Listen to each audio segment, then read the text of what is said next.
एक संविधान दिलं आणि आज संविधानात प्रत्येक नागरिकाला समान अधिकार आहे आणि न्याय हा प्रत्येकासाठी समान असला पाहिजे हा विचार त्यांनी इथे मांडला।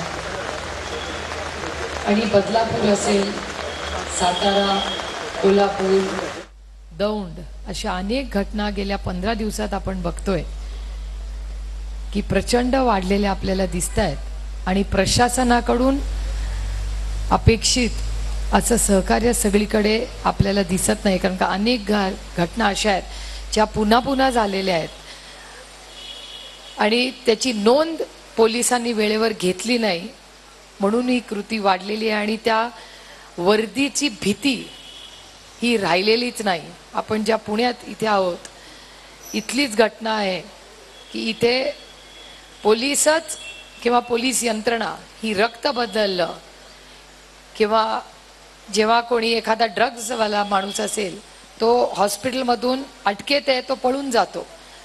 त्यानंतर अशा अनेक घटना पुण्यामध्ये कोयता गँग असेल अशा अनेक दुर्दैवी घटना सातत्याने आपल्या राज्यात आणि पुण्यात होत आहेत। या प्रशासनाचा मी जाहीर निषेध करते आणि एक महत्त्वाची गोष्ट आहे की हे सरकार किती असंवेदनशील आहे बघा।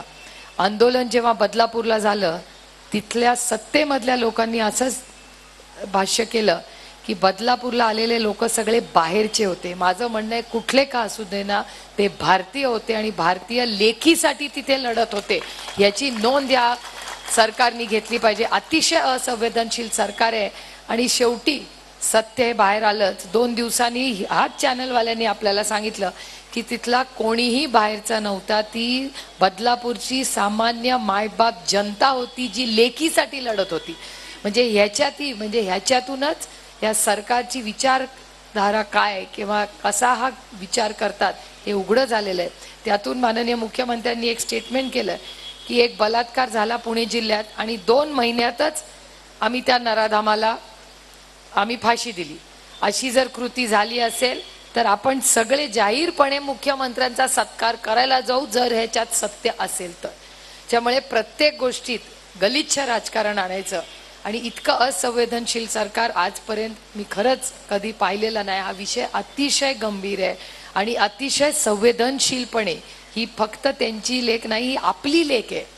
त्यामुळे आपल्या सगळ्या लेकींच्या सुरक्षिततेसाठी जर सरकारला जमत नसेल तर आपण सगळे मिळून जबाबदारी घेऊया आणि महाविकास आघाडीच्या सगळे मित्रपक्ष आहेत आपण सगळे मिळून एक उपक्रम करूया की आज या सरकारला जमत नसेल तर आपण आपल्या लेकींची जबाबदारी घेऊ, आपण प्रत्येक शाळेत जाऊ, आपण हात जोडून सांगू की बाबा काय मदत लागली तर आम्ही तुमच्याबरोबर खंबीरपणे उभे आहोत, पण आज नंतर या राज्यातल्या कुठल्याही लेकीवर अन्याय होऊ देणार नाही ही जबाबदारी आपण सगळे घेऊया।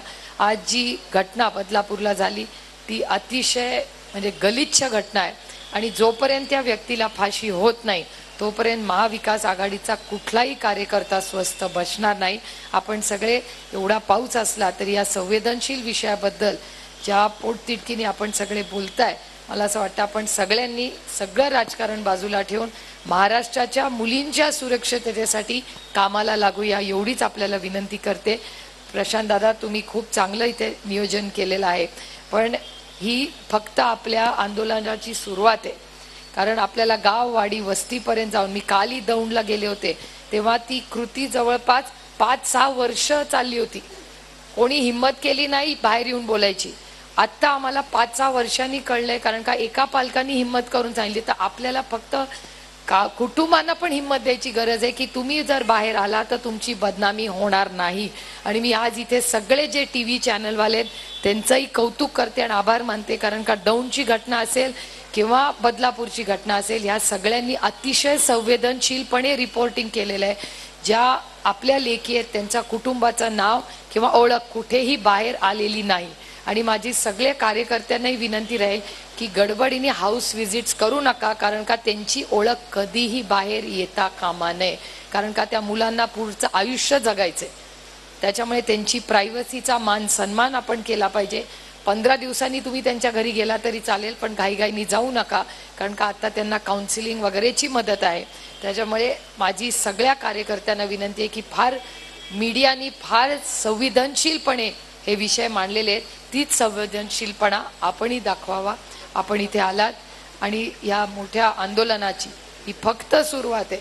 आपल्याला सुरक्षिततेसाठी खूप मोठं काम महाराष्ट्रात उभं करायचं आहे. आणि पुन्हा एकदा या सरकारचा आणि त्या कृतीचा मी जाहीर निषेध करते. जय हिंद.